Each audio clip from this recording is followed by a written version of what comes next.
ژوند تېراو او د هغې په رګونو کې مبارک محبت پروت و. مشهور منافق دی عبدالله د زوی نوم یې عبدالله دی. زوی یې سوچه مسلمان دی او پلار یې د منافقانو سردار دی. پلار یې دومره غټ منافق و چې یو ځل نه څو ځله د دې عبدالله ابن ابی منافق نفاق ښکاره شوی دی او حضور پاک ته ډېر انتهایی نقصانات رسولی دي، لږ نه ډېر نقصانات. په یو موقع کې او جهادونو له هم ته شرکت به یې کو باقاعده. یو سفر کې دی د پیغمبر علیه السلام سره ملګری و. په هغه سفر کې د یو مهاجر او د یو انصاري په منځ کې جګړه جوړه شوه او هغه مهاجر لګې شو او هغه انصاري یې یو څپېړه وکړه. د اوښې په اوبه کولو باندې جګړه جوړه وه. انصاري چغې کړې خلکو ته یا للانصار، ای انصارو راشئ زما مدد وکړئ. چې نبي علیه السلام دا اوازونه واورېدل نو په هغې خفه شو. ما بالو دعوه الجاهلیه، وی دا خو د جاهلیت د زمانې چغې دي. اسلام خو د مهاجر او د انصارو او د مکې او د مدینې د خلکو په منځ کې فرق ختم کړی دی. قومیت خو صرف د پیژنګلو دپاره دی. الله قرآن حکیم کې فرمایي ما تاسو پیدا کړی، بیا مو دله نسبونه او قبیلې جوړې کړې. جعلناکم شعوبا وقبائل لتعارفوا، دې لپاره فلانکې قبیلې او د فلانکي قوم، دا صرف د پیژنګلو دپاره ده. دا یوسف زی دی او دا محمد زی دی او دا پښتون دی او پنجابی دی او سندھی دی، دا صرف او صرف د پیژنګلو دپاره دي چې موږ یو بل پیژنو. څوک یې لکه د یوسف زی، څوک یې لکه د محمد زی پټان یم، څوک یې لکه د مومندي جنسۍ والی یم، ته څوک یې لکه او د فلانکي قوم والی یم. صرف پیژنګلو دپاره. ان اکرمکم عند الله اتقاکم، د خدای په نزد غوره هغه دی چې پرهیزګار دی. نو چې هغوی قومونو ته اواز کوئ دا غلطه وکړه. که مهاجر دی او که انصاري دي، دا خورونه دي. انما المؤمنون اخوة، یو شی دی. تعاونوا على البر والتقوى، په نیکۍ کې او په پرهیزګارۍ کې یو بل سره امداد وکړئ. ولا تعاونوا على الاسم والعدوان، او په ګناه او په ظلم کې به یو بل سره امداد نه کوئ. د یو قوم سړی به د خپل قومي سره په ګناه او په ظلم کې مدد نه کوي، او په نیکۍ کې به د بل قوم او د دې قوم سړی یو بل سره مدد کوي. اوس هم ګورې زمونږ په دې عرف کې دا شی شته، دا مې قومي دی، په ودرېږم ورسره. دا مې د خاندان سړی دی، په ګناه کې ورسره ودرېږم. دا ګناه، دا منع، دا د جاهلیت چغې دي. بلکې نبي علیه السلام وی دا بدبویه خبره ده. دا قوم قومي بل قومي بدل د خپل امداد دپاره، دا بدبویه خبره ده، دا بیا مه کوئ. عبدالله ابن ابی چې خبر شو چې مهاجر انصاري وهلی دی، نو تپوس یې وکړو دا څه چلو شو؟ وی دا مهاجر لري چې انصاري یې و. وی دا څه شوي دي؟ وی یو په دغه مو قوم ته که انصارو ته وی ما دلته نه وی چې مهاجر له عزت مه ورکوئ، ما تاسو ته مه وی چې دې ځان سره مه دیره کوئ، د بار نه خلک راوستل اوس به مونږ وهي. او ډېره سپکه لفظ استعمال کړ، ډېر سپک. وی تاسو په دې مهاجرو ډوډۍ خوړئ، تاسو ولې ځای نه ورکړل، تاسو ساربه کړل.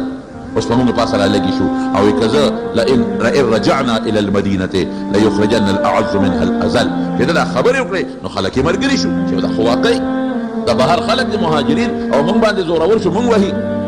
نو دوی که مدینې ته لاړم دا وباسو، بس دا مهاجر د خو قوم ته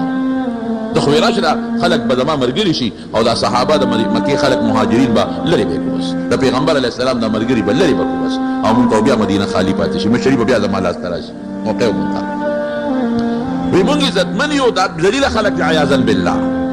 که مدینې ته لاړو دا به وباسو. چې دا خبره واورېده وکړه د خولې نه، نو صحابه خو صحابه دي، هغوی پوه شو چې خو دا خو زمونږ د دې خبرو نه دې منافق ناجیزه فایده واخیسته. یو صحابي وی درالم نبي علیه السلام ته میلی وی د ماما په واسطه چې د الله رسوله دغسې چلو شو. عبدالله ابن ابی خو دا خبره کړې ده. وی ښه دې یې راوغوښته. وی تا دا خبره کړې ده؟ ده وی نه ما خو داسې نه دي ویلي. منافق دی که نه؟ نه ما ته خو دا خبره رسېدلې ده چې تا داسې ویلي دي وایي زه قسم درته خورم که ما دا ویلي نو صحابي وایي چې پیغمبر علیه السلام ما ته وایي ګوره هسې بې څه په خلکو الزام لګې هغه دا خبره نه ده کړې او ته ویې کړې ده هسې بې څه په خلکو الزام لګې وایي زه ډېر غمجن شوم وی دومره غمجن شوم چې کور کېناستم چې یا خدایا د پیغمبر علیه السلام په علم کې ما ته دروغجن ثابت شوم وی به چې دې دروغجن دی دا څه وشو وی دې کې راته چا دروازه وواله چې نبي علیه السلام دې غواړي وی چې ورغلم وی حضور پاک ما ته وفرمایل چې خدای ستا تصدیق وکړو قرآن خدای نازل کړ ستا خدای تصدیق کړو او د عبدالله ابن ابی منافق خدای تکذیب وکړو الله قرآن شریف کې حکم نازل کړ آیتونه نازل کړل چې دوم دا خبره کړې ده چې که موږ مدینې ته لاړو نو موږ عزتمن خلک یو او دا مهاجر بې عزت او ذلیله خلک دی دا به موږ وبس چې مدینې ته نبي علیه السلام راغی منافق نفاق ښکاره شو حضور پاک ته چې مدینې ته څنګه نبي علیه السلام راغی نو د ده زوی چې دا کوم سوچه مسلمان دی عبدالله دی راغی وی د الله رسوله زه خبر شوی یم چې تا زما د پلار د مرګ اعلان کړی دی عبدالله ابن ابی وی نه ما خو داسې نه دي ویلي وی خدیله راغلی ما که تا د هغه د مرګ اعلان کړي نو ما ته ووایه چې زه اوس لاړ شم او د پلار نه سر پرې کړم او ستا خپو کې وغورځوم ما ته ووایه په بل چی مه وجنه په مې مړ کړه ګوره مینه دې ته وایي محبت دې ته وایي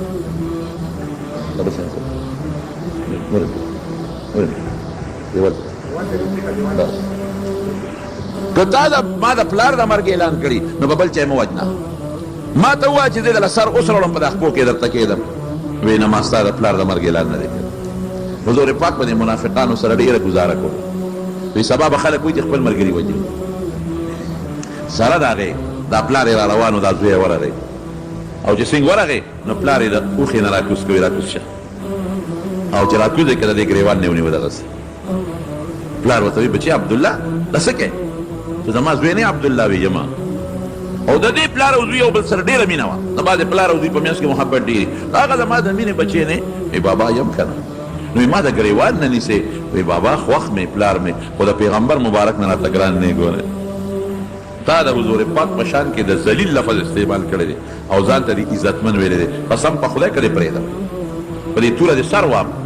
ځان ته به ذلیله وی او پیغمبر علیه السلام ته به عزتمن وی شبه او که نه وی وجنم دی نو دا پلار یې وی انا اذل وهو اعز وی زه ذلیل یم او پیغمبر علیه السلام عزتمن وی بیا ووایه وی انا اذل وهو اعز وی زه ذلیل یم او پیغمبر علیه السلام عزتمن دی وی بیا ووایه وی انا اذل وهو اعز وی زه ذلیل یم او نبي علیه السلام عزتمن دی وی زه خپل مخه دی ښه مینه دې ته بیا د حضور پاک په شان کې خپل پلار هم نه پېژني بیا د نبي علیه السلام په شان کې خپل بچی هم نه پېژني دې ته مینه وایي موږ نن د خپل بال بچ د مور او پلار د مال او دولت لپاره نه بیا پیغمبر پېژنو نه خدای پېژنو نه جومات پېژنو نه دین پېژنو نه اسلام پېژنو دا زمونږ ایمان دی او دا زمونږ مینه ده محبت دې ته وایي کوم چې د صحابو د نبي کریم صلی الله علیه وسلم سره دې ته محبت وایي یو صحابي راغی انجام یې څه دی اوس انجام یې واوره یو صحابي راغی او نبي علیه السلام نه تپوس کوي د الله رسوله متی الساعه قیامت به کله قیامت به کله حضور پاک مبارک وفرمایل ما اعددت لها قیامت له تیاری دې څه کړی دی قیامت نه پس خو لوی غم دی حساب کتاب دی او جنت او دوزخ دی ما اعددت لها تیاری دی ولا څه کړی دی او ورته څه وایي ما اعددت لها من کثیر صلاة وصيام وصدقه دا الله رسوله ډېرې روجې مې نه دي نیولې نفلي ښه فرضي به نیولې نفلي روجې مې ډېرې نه دي نیولې نه مې نفلي خیراتونه کړي دي ډېر او نه مې نفلي منځونه ډېر کړي دي هنو چې ډېر نفلونه دې هم نه دي کړي ډېرې نفلي روجې دې هم نه دي نیولې او ډېر خیراتونه دې هم نه دي کړي نو بیا د قیامت تپوس ولې کوې صحابي څه وایي وی الا انی احب الله ورسوله یو شی دی چې د ما په زړه کې د الله او د رسول مینه پرته ده زړه کې مې د الله او د رسول مینه پرته ده نور څه نشته حضور پاک وفرمایل المرء مع من احبه د سړي چې چا سره مینې قیامت په ورځ کې به هغه سره ملګري وي مینه دې د الله او د رسول سره ده قیامت کې به ورسره ملګري او یو بل صحابي راغی حضور پاک ته عرض کوي وی د الله رسوله جنت کې خو به ډېرې درجې وي که نه وی یو غټې غټې مرتبې پکې شته وی یو وی معلومېږي چې ستا خو به ډېره اوچته مرتبه وي زمونږ به لاندې مرتبې وي ته به اوچت جنت کې مونږ به ښکته جنت کې یو ستا مرتبه به اوچته وي زمونږ به لاندې وایي په هغه جنت څه کوو چې تا سره پکې ملاقات نه کېږي موږ له خو دنیا ښه ده تا خو پکې وینو سهار ماښام دې وینو درپسې منځونه کوو نو جنت کې څه به وکړو په هغه جنت چې په کوم جنت کې زمونږ ستا سره ملاقات ني ته په لوړه مرتبه کې موږ په لاندې کې یو بل نه جدا یو حضور پاک دته هم فرمایي المرء مع من احبه چې چا سره د چا مینه جنت کې به هغه سره ملګری وي مرتبې به اوچتې خو ملاقاتونه به یو بل سره کېږي او ملګرتیا به د یو بل سره وي نو د حضور پاک سره مینه او محبت کول د ایمان نه خم شوه او د حضور پاک سره مینه او محبت کول د پیغمبر علیه السلام د نزدېکت د جنت نه خم شوه چې جنت کې به ورسره نږدې دغه رنګې په دنیا کې د چا سره مینه ده که یو ګنده سړي سره دې مینه ده نو قیامت کې به هغه ګنده سره ملګری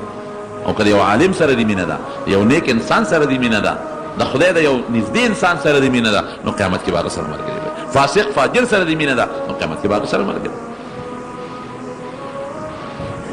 زما وروڼو زمونږ محبت او زمونږ مینه دا به د ښکلي پیغمبر مبارک سره ولې به یو خو زمونږ د ایمان د هغه د برکت دی زمونږ د مسلماني د هغه د برکت نه را زمونږ د اعمال د هغه د برکت نه دی مونږ لکه خدای را صراط مستقیم او نیغه لاره او هدایت را کړی دی قسم په خدای د هغې د هغې د برکت دی او دویم دا دی چې جنت کې به غواړو دا چې ورسره مینه وکړو چې خدای مو سره په جنت کې ملګري کړي او د قیامت په هغه لویه ورځ سپارس وکړي او د هغې مبارک د لاس د حوض کوثر وبوسو صحابه خو ډېر لوی خلک وو د هغې خو وده محبت تابعینو کې څومره مینه وه او د یو صحابي واقع درته وایم بیا درته هغې له راځم عبدالله ابن حذافه سهمي رضی الله عنه دا یو جلیل القدر صحابي دی روم ته یو جهاد ته تللی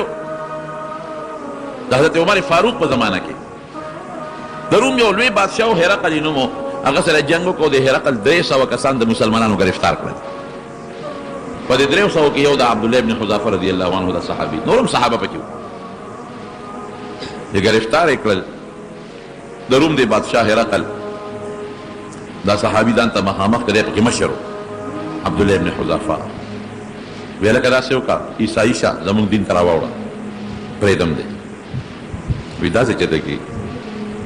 ما ته خدای ایمان را نصیب کړی دی زه به هغه ایمان پرېږدم او زه به عیسایي کېږم بیا ورته څه وایي وایي ښه بل چل وکړه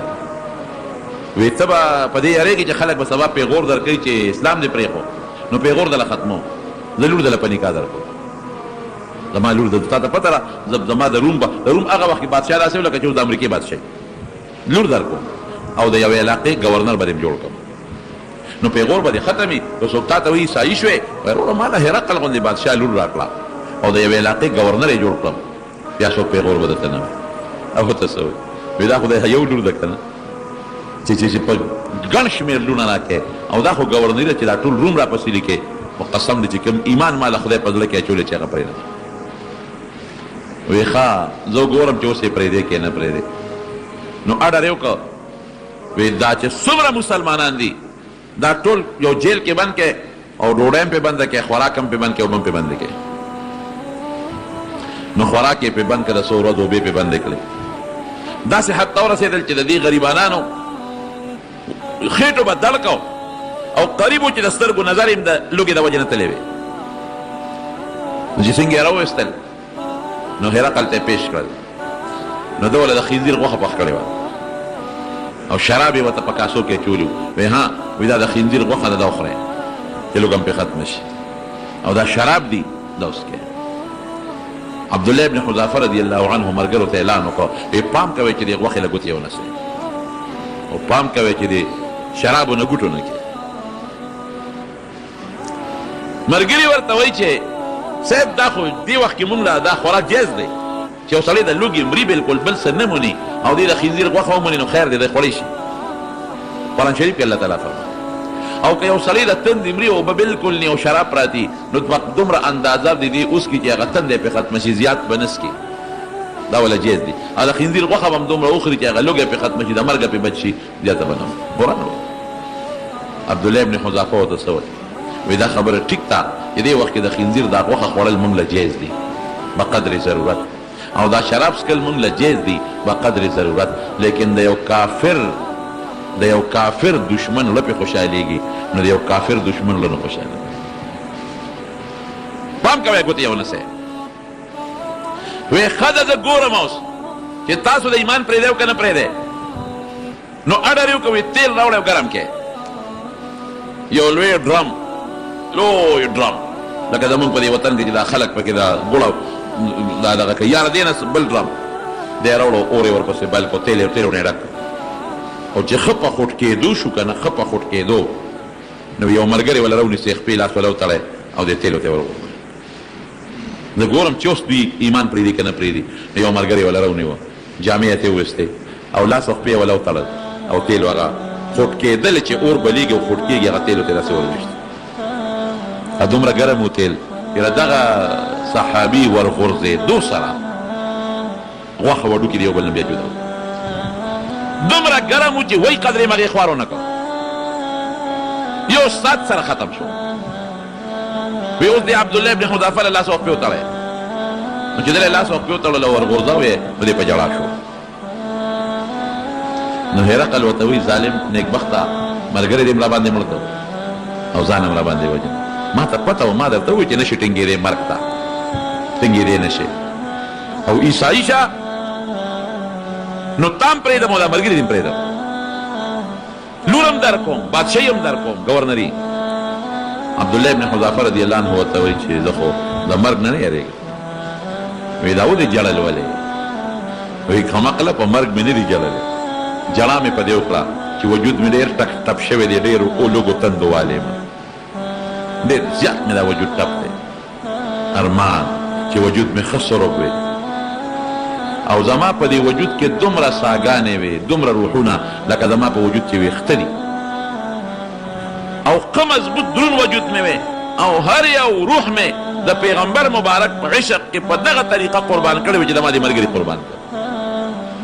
نه دی جاړه اوس به مې ورغورځی یو منټ کې به لوخړه شم ختم به شم داسې قرباني ده چې داسې قرباني مې ورکړې وې چې ښه غټ وجود مې وي او ښه تلقېدلی وي او بیا جمدې کېدې او بیا دې ورغورځولې او بیا جمدې کېدې او بیا دې ورغورځولې د ویښتو برابر مرګونه مې څه کړې وي په دغه تیلو کې او ځان مې قربان کړی وي هرقل ملګرو ته وایي یاره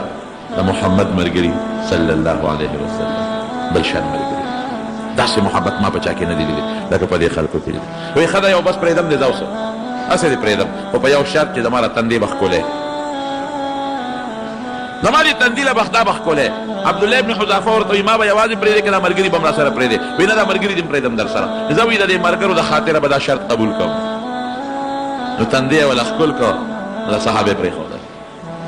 حضرت عمر فاروق رضی الله عنه ته پته ولګېد د مدینې نه بار یې وله ښه مضبوط استقبال وکړ او د مدینې خلکو ته یې ویې وځئ د مدینې نه بار لارو کوڅو کې ودرېږئ نن عبدالله ابن حذافه را روان دی د هغه به استقبال کوو او د ملګرو د خاطرې د عیسایي کافر تندې ښکل کړی دی ټول به له تندې ښکلوی نن به له د تندې ښکلوی زما ورور محبت دې ته حب الرسول من الایمان امام بخاري وایي پیغمبر مینه د ایمان نښه ده په دې صحابو عمل کړی دی او صحابو نه پس تابعینو په عمل کړی دی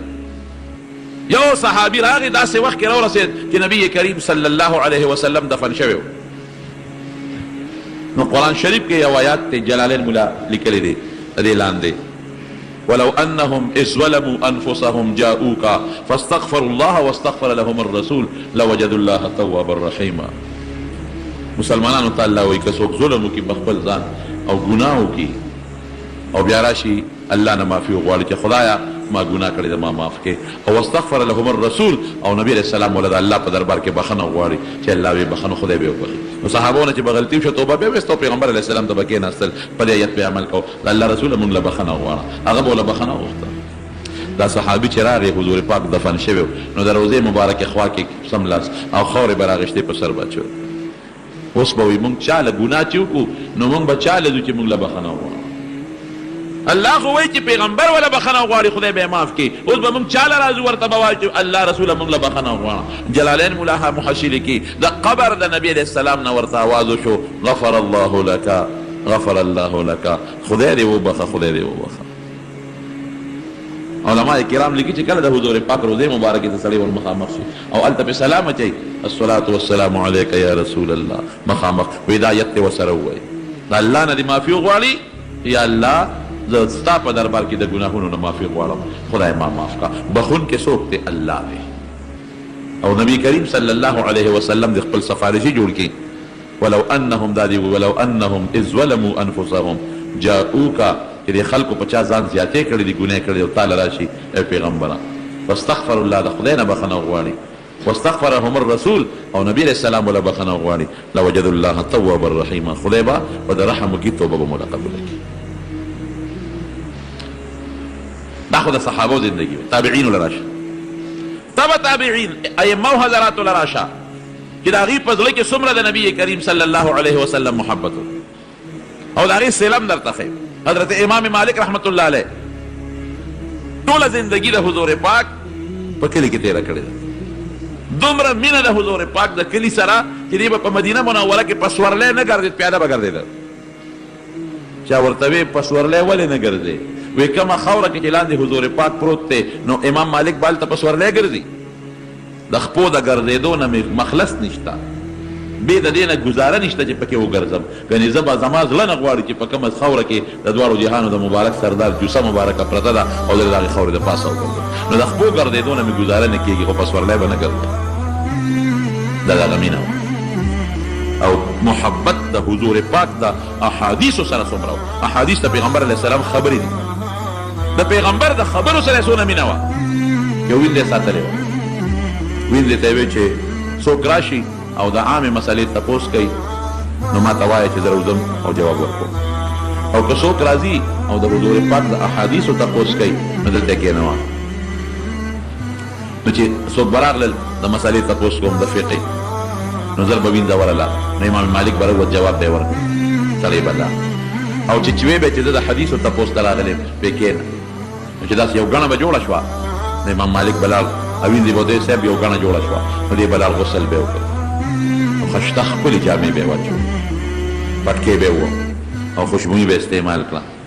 نو راوبوت، نو درس حدیث به یې شروع کړ. نو چا ورته وی صاحب وی چې څوک د عامې مسلې تپوس ته نه کوي، نو زر وله روځي، او چې څوک د حدیثو طلب له راځي، نو دا هر وخت لامبې او جامې نوې یا انځلې پاکې اچې او خوشبویي پورې کې او پټکې تړي. دا ولې؟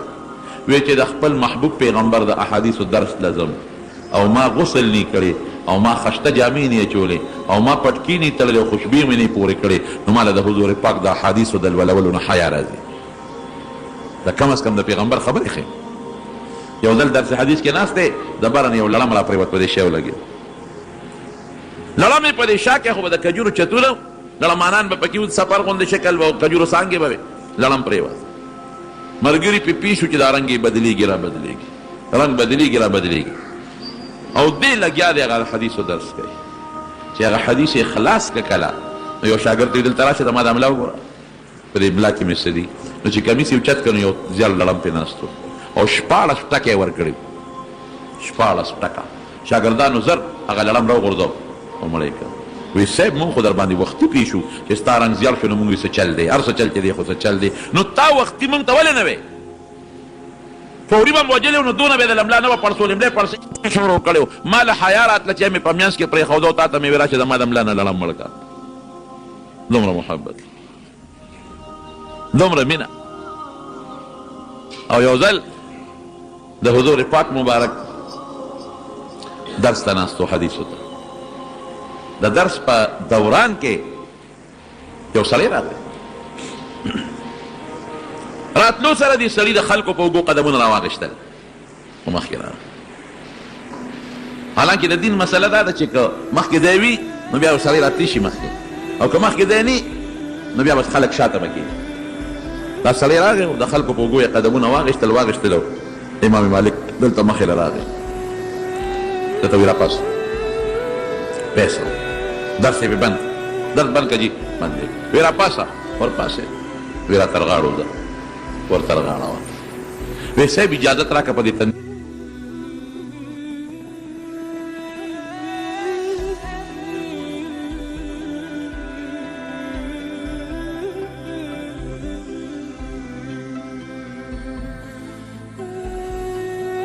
یو بیا ادبي شو.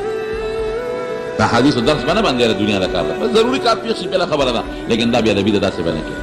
یو غواړي په ما د حضور پاک د حدیثو درس باندې دویم د خلکو په دې وګو د قدمونه واخیستل دلته راغلی دا دې ګناه وګټله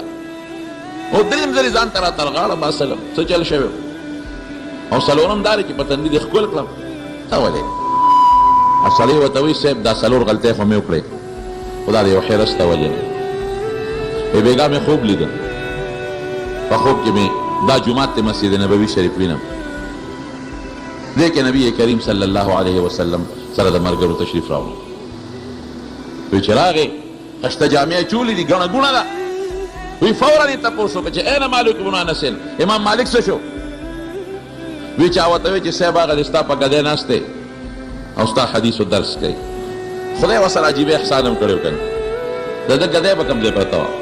چې کوم ځای به عبدالله ابن مسعود رضی الله عنه ګدۍ پرته وه او د عبدالله ابن مسعود ګدۍ به کوم ځای پرته وه چې کوم ځای به د دواړو جهانو مبارک سردار اعتکاف کوه استوانة السریر ورته وایي استوانة السریر هلته یو ستن د بلې پې لیکلي دغه ځای به پیغمبر علیه السلام اعتکاف کوو زه هم وله خدای جیبه ورکړی د چا په زړه کې چې محبت وي هغه خدای رسوي بیا زمونږ د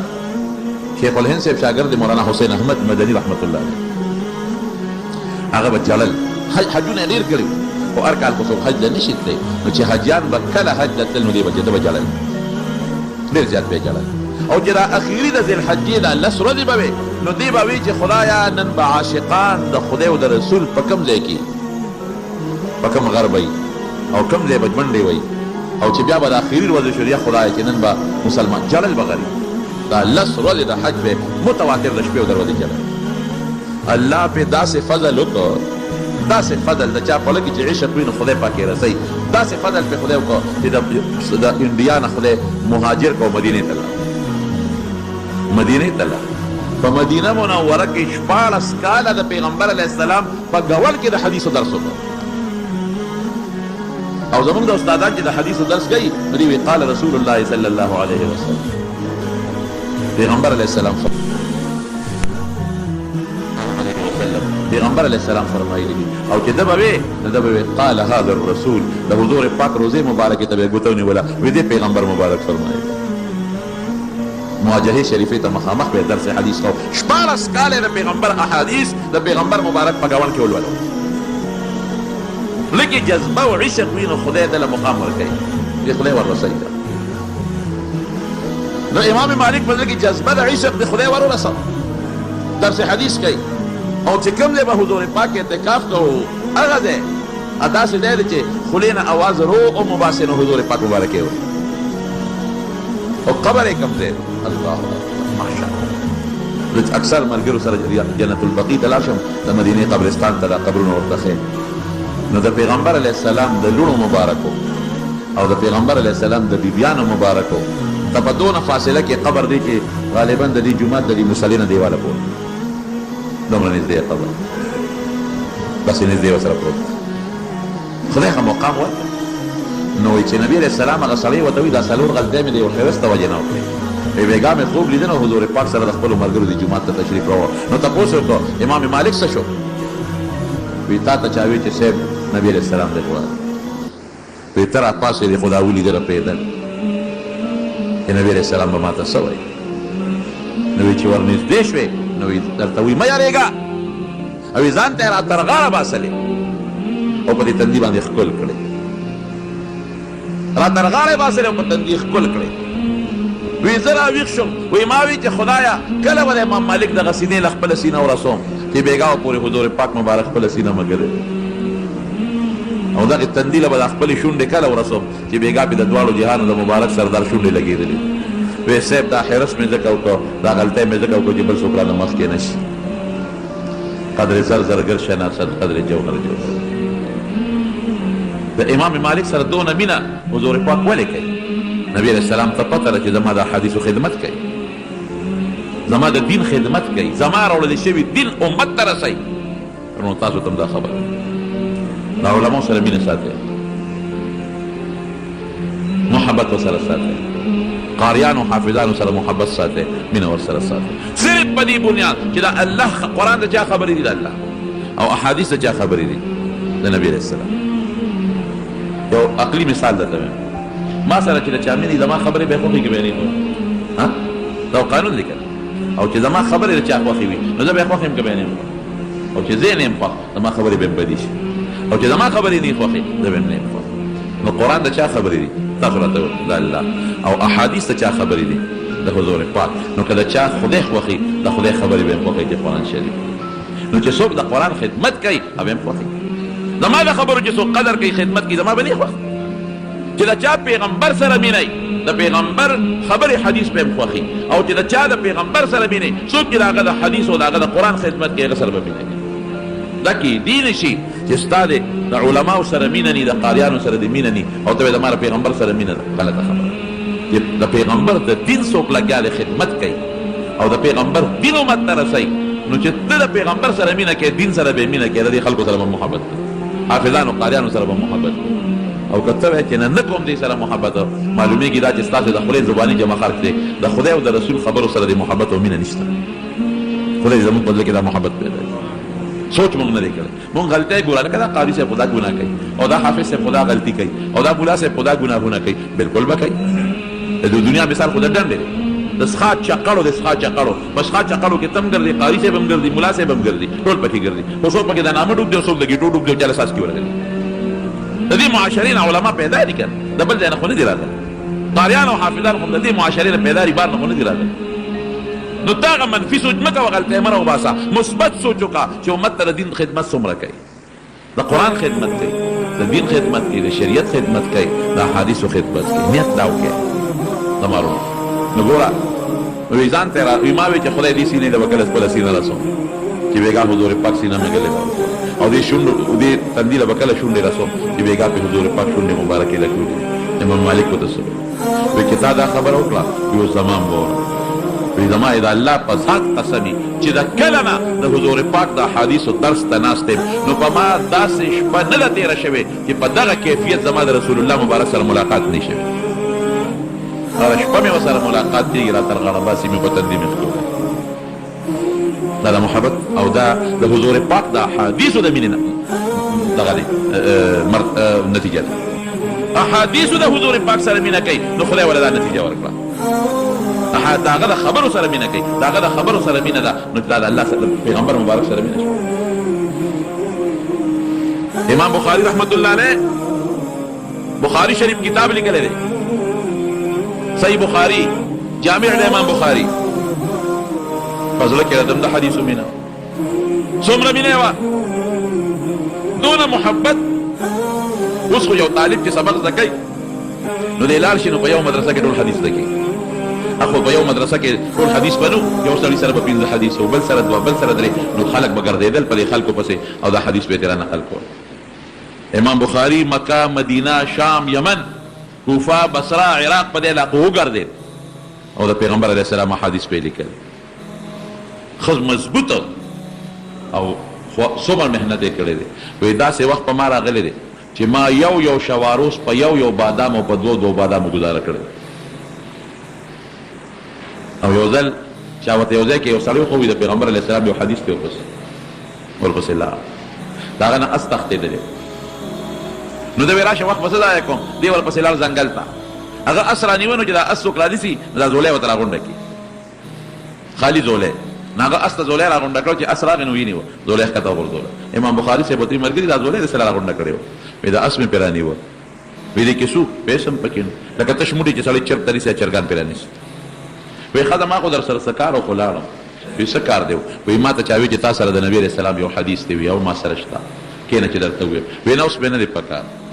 ولې وی اس سره دې دوکه وکړه یارېږم اسې نه ما سره د محمد رسول الله په حدیثو کې دوکه ونه کړي صلی الله یو ځل د کښتۍ په سفر کړ نو پیسې ورسره وې هغې شمارلې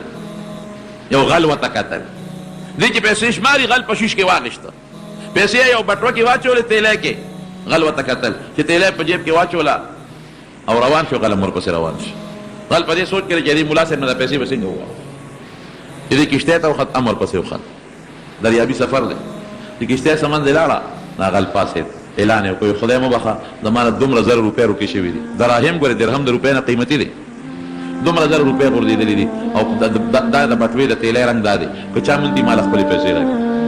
امام بخاري حیران چې خدای غل د کشف خاوند دی که څه چل زما د روپو شمېره به ورته معلوم دی او زما د بټوې رنګ هم ورته معلوم هغه چې د شمېره دی هغه په شیش کې اخیستی بس بیا اعلان وکړه بیا اعلان وکړه خلک ورته وایي څه چغې دې شروع کړي دي خو چې په چا دې شک وي وشه ولټوه غل هوښیار و نیغ په امام بخاري رانغی چې که نیغ په ده ورځم نو خلک وایي چې دا خو تا ده سره جوړلي دی د بل ځای نه یې شروع کړه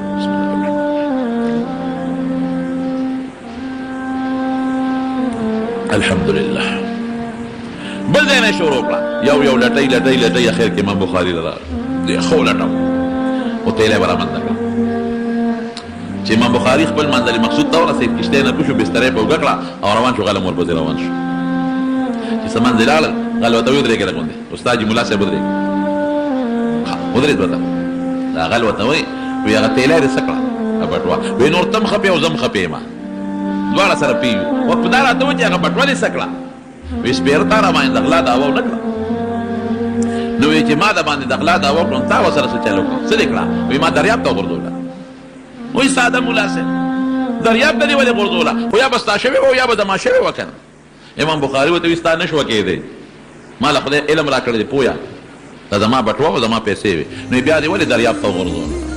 وایي تا ته څه پته لګي زه د نبي علیه السلام د حدیثو خدمت کوم سبا به تاریخ کې دا ولیکلی شي چې په امام بخاري په پلانکۍ کښتۍ کې د غلا دعوه شوې وه دعوه د دروغو ده خو سبا کېدي شي خلک به وایي دا په رښتیا جوړ غلا کړې ده زما حدیث به څوک نه قبلوي نو خیر دی که زما هغه تیلی د زرګونو روپو سره ما دریاب ته وغورځوله خیر دی که زما زرګونه روپۍ دریاب جوړې پروا نشته خو چې زما د وجې د حضور پاک په احادیثو د هغه په لمن داغ را نشي او دا حدیث چې بیا یا صفا کول دی په مدینه منوره کې په ریاض الجنت کې کړي هلته به یو حدیث دی که نو دی په خپله وایي ګوره دې ته مینه وایي زه کله سوچ کوم بیم زموږ څنګه مینه ده موږ دعوه کوو د خدای سره مینه ده موږ دعوه کوو د پیغمبر سره مینه ده هلکه د خدای او رسول سره چې ستا مینه ده نو د خدای خبرې قرآن شریف او د پیغمبر خبرې احادیث او د هغې علم چې د شریعت علم دی هغې سره دې بیا ولې دشمني ده او بیا چې څوک د خدای او د رسول د دین او د علم او د خبرو خدمت کوي چې علما او قاریان دي بیا دې پسې ولې بدرد وي ته څنګه د خدای سره ما سره خو چې د چا مینې زما خبرې به خوښ زما بچي به م خوښ ما سره مینه نی نو زما خبرې به م نه خوښې زما اولاد به م نه زما دوستان به م نه خوښ نو چې ستا علماو پسې خبرې کوې معلومیږي دا چې ستا دا مینه د خدای او د رسول دروغجنه ده دوی خو ستا علما څه کوي او قاریان او حافظان خو د خدای او د رسول د خبرو خدمت کوي که ته پرې سوچ ولې نه کوې د مارونو دا حدیث چې صفا کول د خپله وینا ده غوږ اوس کېده څه وایي وایي ما كتبت حديثا الا اقتصدت وصليت ركعتين واستخرت الله تعالى حتى تيقنت صحته پدې کې بخاري شریف کې تقریبا 19 حدیث دي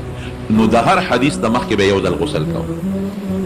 2 رکعاته منځ به کو او استخاره به کوله نو د بخاري شریف د لیکلو د پاره د 19 کرته غسل کړی او څه د پاسه 15 رکعات ولا منځ کړی او 19 کرته ولا استخاري کړی دومره خواري او چې یو حدیث به لیکنو قلم به تیر کو فګوره به ځان سره جمع کوله چا ورته په دې سکه دا خو یو د قلم تیر کول دولت حدیث به لیکل کېږي دو نظر خو کنه پسېږي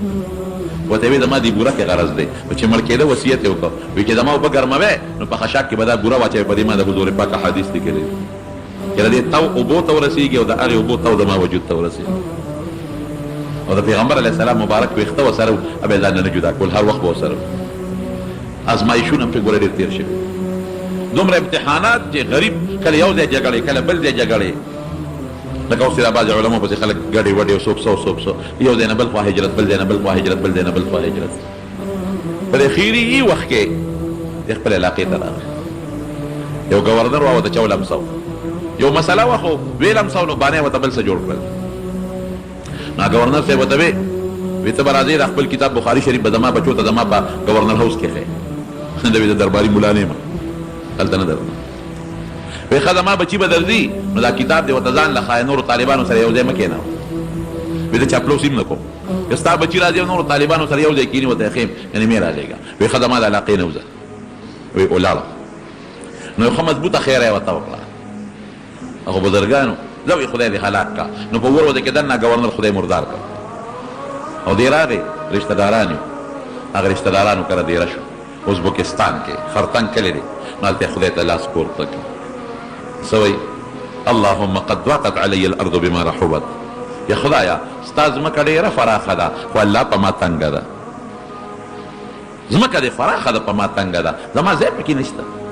هر دی خلک را سره په جګړو دی څوک را پسې یو الزام څوک بل فقبضني الیک غیر مفتون خدای ما ځان ته قبض کا بس مړ مې کا خو د فتنې د مرګه مې وساته نو خولې ته وبېدې نو وفات شو نو بعینه هم دقه وخت کې یو شاګرد دی هغه خوب ویني په خوب کې مې نبي کریم صلی الله علیه وسلم ولید ګڼ ملګري دي ورسره ما ورمنډه کړې حضرت څه کوې وی د امام بخاري استقبال له راغلی یم نو چې د خوبه را پاڅېدم او معلومات مې واغېشتل نو دقه وخت کې امام بخاري وفات شوی ګوره د حضور پاک د احادیثو سره مینه د هغې دا نتیجه شوه چې د زنکدن په وخت کې د روح استقبال نه نبي کریم صلی الله علیه وسلم تشریف راوړي او چې دفن یې کړي نو د قبر نه بیا خوشبویي تله نو خلکو بیا خاورې تختولې شاګردانو به بیا نورې خاورې چولې خوشبویۍ لپاره به بیا خلکو خاورې تختولې بیا نورې خاورې چولې بیا خوشبویۍ له خلکو خاورې تختولې بیا شاګردانو خدای ته سوال وکړي خدایه ته د بزرګي مونږ ته ښکاره کړې او مونږ په هغه مخته یو هر وخت پې خاورې چو نو بیا په قبر لرګي کېښودله او هغه خوشبویي بنده شوه د مارونو د نبي علیه السلام سره مینه د ایمان نښه ده او د مینې مقصد سره یو مقصد خو مې درته تېره جمعه ویلې چې مونږ به خپل عقیده خپل عمل خپل شکل خپله جامه دا د پیغمبر علیه السلام په شان جوړو زباني جماعات والا مینه نه او نن مې راته بله نتیجه وښوله هغه دا ده چې مونږ به د پیغمبر علیه السلام د دین کې څوک خدمت کوي د هغه د راوړلی شوي دین څوک امت کې لګیا دی محنت کوي خواري کوي هغې سره به مینه کوو په کومو ادارو کې چې د هغه دین ښودلی کېږي چې مدرسې دي جوماتونه دي هغې سره به محبت کوو دا د مینې نښه ده د مارونو پوه شئ په خبره نو علماو سره قاریان طالبان مدرسو جوماتونو سره نیکانو صالحینو سره دې سره به مو محبت ساتو او د دې نتیجه به سي المرء مع من احبه د قیامت ورځ به مو خدای د دې خلکو سره بیا ملګرتیا کې سره راولي دنیا کې به هم دله خدای فیصلې درکوي او قیامت کې به هم خدای پاک تاسو سره دوی ملګري کوي نو الله یې زمونږ د خدای کې نیت به وکړي چې ما دغه تلاوت کړی دی دا آیت د سجدې مې کړی دی او د هغې دپاره زه سجده کوم بس په خوله کې ووایه که په خولې نه وې نو په خوله کې ووایه چې د دغې سجدې زه نیت کوم او بیا به یو ځل الله اکبر وې نو سجده به وکړې څنګه چې سړی په مانځه کې سجده کوي بیا به الله اکبر وې نو هغه پورته به شي بس خبره خلاصه شوه نه پکې سلام ګرځول شته نه پکې قیام شته او نه پکې نور څه شته نبي اسلام په خپل اذان کړی دی که نه ممکن ده په احادیثو کې ثابت نه دی احادیثو کې ذکر نه دی راغلی بېګیرې سړي باندې سلام څنګه دی او خیر دی چې وکړي څه به کوې خو ګیرو والا بېګیرو ته مونږ درخواست کوو چې پرېږدئ ګیرې د حضور پاک سنت دی محمد حذیفه نوم صحیح دی دا خې نه ده خزیمه کې خې ده که خزیمه وې نو بیا خې ده ټکي والا او که حذیفه وې فې سره نو بیا حې ټکي پې نشته رب العالمین ته خیر او برکت نصیب یو ملګري دی د هغه څه ضرورت دی څه حاجت یې دی ته پریشاني ده ورته دعا وکړي چې هغه پریشاني یې خدای په خوشحالي وبدله کړي حاجت یې خدای پاک پوره کړي